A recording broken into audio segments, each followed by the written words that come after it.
তাওহিদ হৃদয় বাংলার ম্যাক্সওয়েল।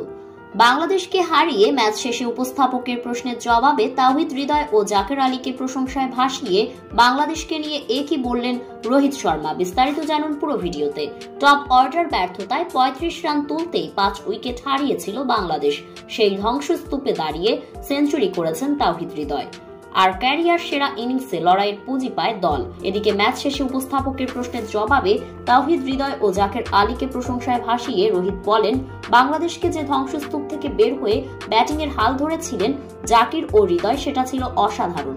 হৃদয় যেভাবে ইনজুরি নিয়ে ব্যাটিং করেছিল সেটা দেখে আমার ম্যাক্সওয়েলের কথা মনে পড়েছিল। তবে জাকের আলী ব্যাটিংয়ে এসে প্রথম বলে আমার হাতে ক্যাচ দিয়েছিল, আর সেটা আমি মিস করায় সে নতুন জীবন পেয়ে ভালোই ব্যাটিং করেছিল। এরপর ফিল্ডিংয়ে যখন KL রাহুলের ক্যাচ মিস করেছিল জাকের আলী, তখন আমি গ্যালারি থেকে মজা করে বলেছিলাম, জাকের আলী জীবনের বদলে জীবন দিয়েছে। তবে বাংলাদেশ ভালো দল, সেটা মানতে হবে, তারা চেষ্টা করেছিল।